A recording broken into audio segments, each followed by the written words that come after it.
Hey guys, welcome you in my YouTube channel marketing expectation. So guys, मैं अभी आपको कुछ दिखाना चाहता हूँ और उसके ऊपर मुझे आपकी ना राय चाहिए। गाइस, अगर कोई आप कोई क्वेश्चन पूछ रहे हो, आप मान लीजिए एग्जामिनर है और आपने कोई क्वेश्चन पूछा और आपको जो है स्टूडेंट जो है इस टाइप की, जैसे आपने देखा यहाँ पे इस टाइप के फॉर्मेट के अंदर अगर आपका कोई स्टूडेंट जो है मतलब आंसर बना के दे, ठीक है, तो आप क्या मतलब उसको क्या राय देना पसंद करेंगे कि आपको आंसर इस फॉर्म में चाहिए, ठीक है, या एक बराबर पॉइंटर्स के रूप में चाहिए। तो जाहिर सी बात है, एज ए एग्जामिनर आप कहेंगे कि मुझे पॉइंटर्स के रूप में चाहिए। तो गाइस, सेम हैपन होता है ऑनलाइन की दुनिया में कि अगर आप गूगल को दिखाते हैं अपना कंटेंट इस फॉर्मेट के अंदर ना, तो गूगल जो है उसको एक्सेप्ट कर लेगा पर उसको पूरी तरह प्रायोरिटाइज नहीं करेगा, ठीक है। तो उसको प्रायोरिटाइज कराने के लिए हमको कुछ एक्टिविटी करनी पड़ती है। उसका नाम होता है हेडिंग टैग ऑप्टिमाइजेशन, कि हमें उसको पॉइंटर्स के रूप में दिखाना होता है। अब ये कैसे होता है, अब मैंने अभी अभी बताया कि ऐसे अगर आप कोई अपना कंटेंट देते हैं केवल एक बॉडी के फॉर्मेट के अंदर, कोई बिना कोई पॉइंटर के, तो एग्जामिनर के लिए ना केवल एक ये आंसर बनेगा, कोई वैल्यूबल नहीं रहेगा, ठीक है ना। लेकिन अगर एग्जामिनर को अगर आप इस वाले फॉर्मेट में देंगे, जैसे यहाँ पे दिया हुआ है, जैसे आप यहाँ पे देख सकते हैं 1 point, 2 point, 3 point, 4 point pointers के अंदर दिया हुआ है। कोई भी आपने कोई टॉपिक पूछा और उसके बाद पॉइंटर में आपको आंसर दे रहे हैं, तो ऐसे करके जो है एग्जामिनर भी आपको अच्छे से समझेगा, ठीक है ना। तो वो इस वाले स्टूडेंट को मतलब इसको अच्छे नंबर देगा रिगार्डिंग ऑफ इसके, ठीक है ना। इसी एक्टिविटी को हम कहते हैं हेडिंग टैग ऑप्टिमाइजेशन। तो आज हम इस बारे में बात करेंगे हेडिंग टैग होते क्या हैं, ठीक है ना। हेडिंग टैग जो है कितने टाइप्स के होते हैं और उसको हम कैसे ऑप्टिमाइज करते हैं, उसके ऊपर हम सारी बात करेंगे। तो हेडिंग टैग्स होते क्या, header tag are the HTML tag that tell the browser what styling it should be to display a piece of text on a web page. तो हेडिंग टैग क्या होता है ना, एक एचटीएमएल टैग होता है जो कि ब्राउजर को ये बताता है कि आप जो है किस स्टाइल से जो है अपने पॉइंटर्स को रख रहे हैं।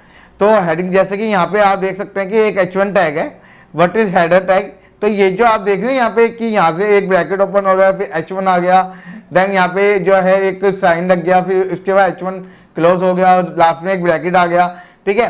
तो ये हेडिंग टैग का जो है एक फॉर्मेट होता है HTML के अंदर, कि HTML कोड होता है हेडिंग टैग का। अब यहाँ पे मेरे यहाँ H1 है, ठीक है, तो यहाँ H2 भी हो सकता है, H3 भी हो सकता है, H4 भी हो सकता है, H5 भी हो सकता है, कोई भी हो सकता है। मतलब इसका कोई वो नहीं है कि यहाँ पे H1 नहीं रहेगा। ऐसे ही करके मैं जो हूँ इसके अंदर लाइक H2 भी बना सकता हूँ, इसके अंदर H3 भी बना सकता हूँ, इसमें H4 भी बना सकता हूँ। तो ऐसे करके मैं जो है H6 तक में बना सकता हूँ, ठीक है। अब यहाँ पे लिखा है create your content in a pointer to that reader and search engine can understand properly. तो इसका असल में यूज क्या होता है, जैसे मैंने पिछले एग्जाम्पल में बताया था कि आपको कोई आंसर शीट भरने की कहता है, आपको मान लीजिए जैसे सीबीएसई के हमारे एग्जाम में होता है 6 नंबर का एक क्वेश्चन आ गया, तो उसके लिए हमें पता है कि हमें मतलब 5-7 तो पॉइंट देने पड़ेंगे। अब 5-7 पॉइंट में दूंगा अगर इस फॉर्मेट के अंदर, ठीक है, केवल एक यहाँ पे ऐसे कंटेंट बना दिया मैंने, एक पहला पैराग्राफ, दूसरा पैराग्राफ, तीसरा पैराग्राफ, चौथा पैराग्राफ, बिना किसी पॉइंटर के, तो एग्जामिनर के लिए ये जो है मतलब वैल्यूबल नहीं देगा। लेकिन अगर कोई उसको इस हिसाब से पॉइंटर्स में देगा, लाइक मैं कहता हूँ कि H1 है, यहाँ पे H2 आ गया, ये H3 आ गया, H4 आ गया, ठीक है। मतलब अब H1 ऐसे नहीं होते हायरार्की, के अंदर ये रहता है H1 एक रहता है, ठीक है, H2 आप कितने भी कर सकते हैं, H3 भी आप कितने भी कर सकते हैं। तो ऐसे अगर हम पॉइंटर्स के रूप में देते हैं तो यहाँ पे जो है मतलब सर्च इंजन के लिए इजी हो जाता है ये चीज को ग्रैब करना। जैसे एग्जामिनर के लिए इजी होता है पॉइंटर्स के रूप में अगर हम कभी भी आंसर देते हैं तो एग्जामिनर उसको बहुत अच्छी तरह ट्रीट करता है, उस आंसर को जो है बहुत ज्यादा वैल्यू देता है रिगार्ड्स ऑफ इस वाले टाइप के आंसर के। ये वाला आंसर ज्यादा वैल्यूबल होता है रिगार्ड्स ऑफ ये वाले आंसर के। तो ये जो सेम चीज है ये सर्च इंजन में भी होती है। तो जैसे मैंने यहाँ पे लिखा है create your content in a pointer to that the reader and the search engine can understand properly.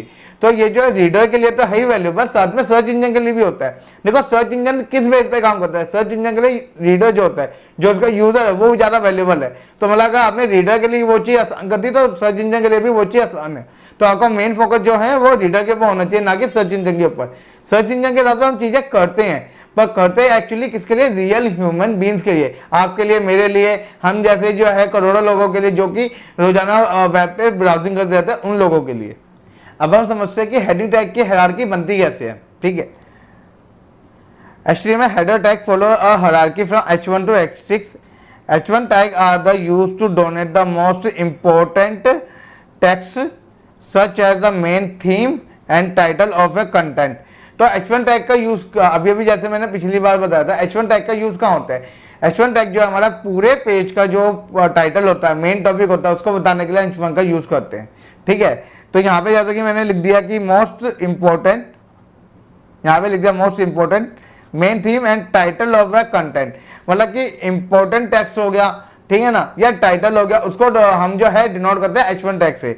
आप जैसे यहाँ पे देख सकते हैं, यहाँ H1 जो है आपको एक ही दिखेगा, ये H1 आपको एक ही दिखेगा पूरे वेब पेज के ऊपर, ठीक है। H2 and H3 tags are commonly use as a sub heading. H2 और H3 टैग्स को हम जो है सब हेडिंग के लिए यूज करते हैं। तो यहाँ पे आप हायरार्की ऐसे बन सकती है कि H1 जो है पूरे पेज का एक हो गया, ठीक है। H2 में कितने भी डाल सकता हूँ, H3 भी मैं कितने भी डाल सकता हूँ, ऐसे में H4 भी कितना डाल सकता हूँ, H5 भी कितना डाल सकता हूँ मैं, और H6 भी, पर H1 तो एक ही होता है, ठीक है।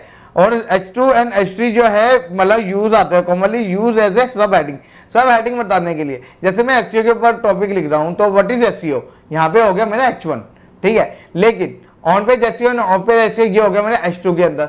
इसके अंदर भी अगर मैं जाता हूँ, ठीक है ना, तो मैं H3 से उसको पॉइंटर्स बना सकता हूँ। H3 का भी कोई पॉइंटर बन सकता है, तो मैं उसको H4 का यूज करके पॉइंटर बना सकता हूँ। तो ये जो है मतलब इसकी हायरार्की ऐसे चलती है, H1 उसके नीचे H2, H2 के नीचे H3, H3 के नीचे H4, H4 के नीचे H5 और H5 के नीचे H6, ये इसकी हायरार्की चलती है। और finally H4, H5 and H3 tag main use to provide the further structure within the दो सब सेक्शन। मैंने बताया ना, H1 से मैंने एक बार बता दिया कि मेरा मेन टॉपिक है क्या, H2 से और H3 से जो है मैं सब हेडिंग मेरे मतलब सेकेंडरी कीवर्ड्स का यूज करके मैं सब हेडिंग बना सकता हूँ। लेकिन अगर मुझे उसके अंदर भी कोई पॉइंटर चाहिए तो मैं इसके अंदर H4 का, H5 का, H6 का, मैं तीनों का यूज कर सकता हूँ। चलो मैं ना अब इसको आपको एक एग्जांपल की मदद से समझाता हूँ कि ये हम वेब पे कैसे देख सकते हैं। मतलब मैं अगर आपको कोई URL कोई वेबसाइट देता हूँ और मैं कहता हूँ भाई इसका आप H1, H2, H3 find out करके बताओ, तो आप कैसे फाइंड आउट कर सकते हैं, और हम देखेंगे कि वेबसाइट जो ऑनर है वो कैसे उसको यूज करते हैं। तो इसके लिए मैं मतलब आपको लेके जाऊंगा नील पटेल ब्लॉग्स पे। नील पटेल इज ए मार्केटिंग गुरु, तो मतलब मैं भी उनसे बहुत कुछ सीखता हूँ। तो हम उनकी वेबसाइट पे जाके देखेंगे उन्होंने कैसे यूज किया हुआ है। सो गाइस, जैसा कि मैंने आपको बताया था, हम इसके लिए जो है नील पटेल की वेबसाइट पे जाएंगे। तो हम वेबसाइट पे आ गए हैं। तो मैंने यहाँ पे देखा है कि what is SEO and your complete step by step guides. तो हम इनकी साइट पे देखेंगे कि इन्होंने H1 टैग को, हेडिंग टैग को कैसे यूज किया है। अब नील पटेल की ही वेबसाइट पे क्यों लाए, क्योंकि मैं इनसे बहुत कुछ सीखता हूँ। तो मतलब अगर आप भी इनको अगर SEO या डिजिटल मार्केटिंग में कुछ भी चीज़ सीखना चाहते हैं, नील पटेल आपको मतलब आपको इजी वे में समझाएंगे। तो आप मेरे साथ से जो है इनको भी फॉलो कर सकते हैं। तो अगर आपको SEO और डिजिटल मार्केटिंग में और भी चीज़ें सीखनी है तो आप नील पटेल को जरूर फॉलो कीजिए।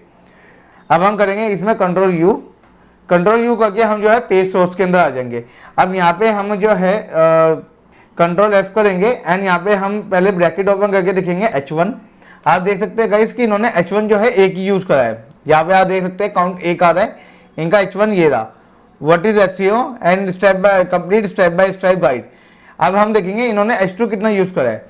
तो इन्होंने 21 H2 को यूज करा है। मैंने आपको पहले ही बताया था कि हम जो है H1 एक बार यूज करेंगे, H2 हम बहुत बार यूज कर सकते हैं, H3, H4, H5, H6 तक हम बहुत ज़्यादा यूज कर सकते हैं। तो इन्होंने H2 देखिए, आप यहाँ पे देख सकते हैं इन्होंने कितना यूज करा है। अब इसके अंदर देखेंगे इन्होंने H3 को कितना यूज करा है। तो H3 इन्होंने 30 बार यूज करा है, 30 बार, H4 को 15 बार, H5 को H4 तक इन्होंने यूज करा है,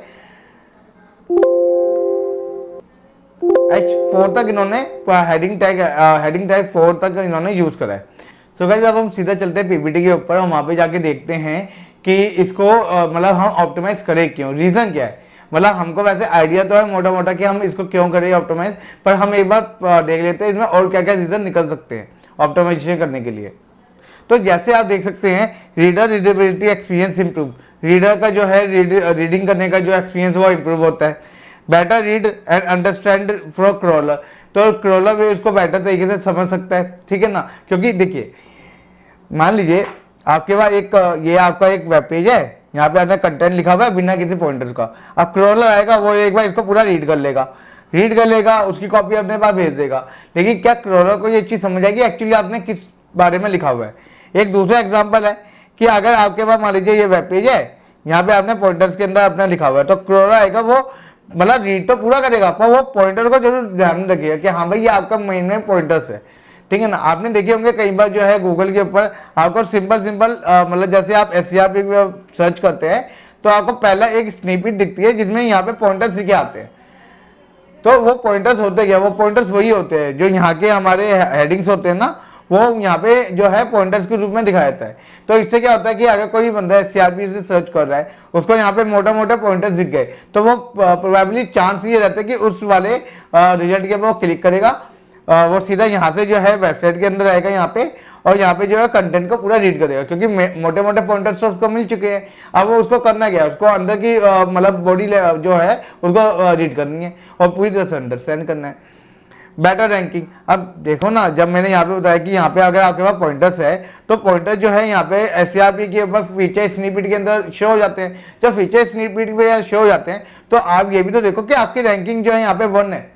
आपकी रैंकिंग गूगल नीचे नहीं रख रहा है, फीचर स्निपेट का गूगल ऊपर रखता है, हमेशा टॉप पे रखता है गूगल, तो आपकी रैंकिंग बढ़ने के चांस बढ़ जाते हैं।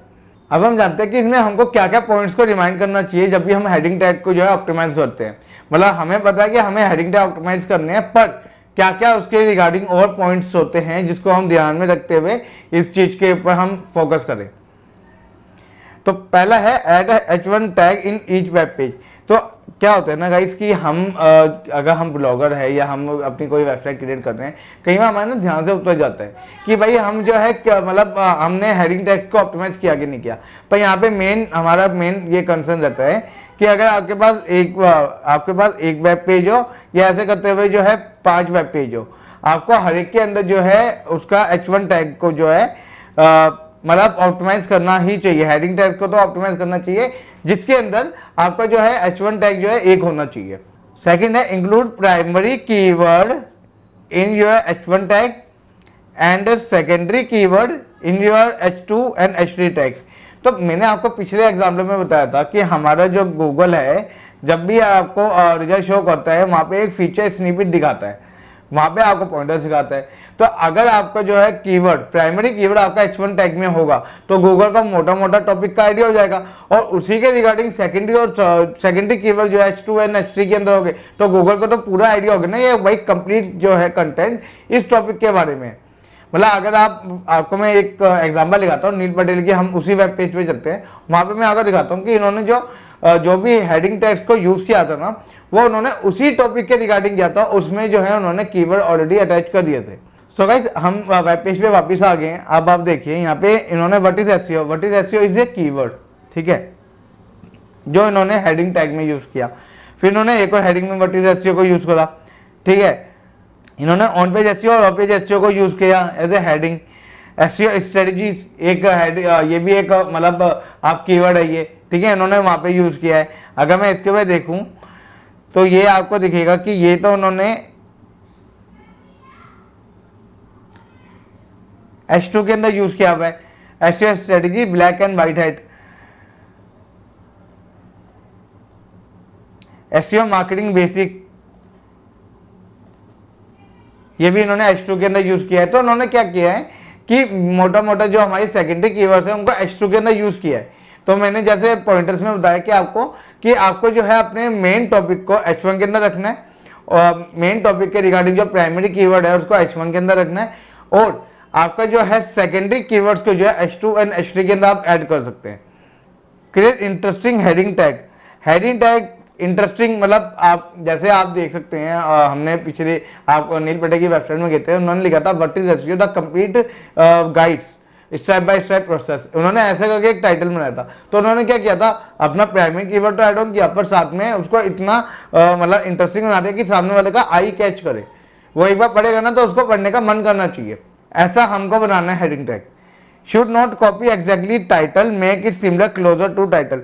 तो गाइस क्या होता है ना कि गूगल इस चीज को नोट करता है कि जैसे आपने टाइटल बनाया सेम टाइटल को अगर आप हेडिंग टैग के रूप में यूज करते हो तो ये जो है बेस्ट प्रैक्टिस नहीं है। इसके अंदर हमको क्या करना होता है ना कि हमको टाइटल के नियर क्लोजर हमारा हेडिंग टैग होना चाहिए, ताकि टॉपिक जो है, जो टॉपिक की मेन हमारी इंटेंट है ना बताने का, वो सेम होना चाहिए। पर एग्जैक्टली सेम वर्ड, सेम मतलब वर्ड्स को या सेम हमारा फ्रेज को हमको यूज नहीं करना है जो हम टाइटल में यूज कर चुके हैं।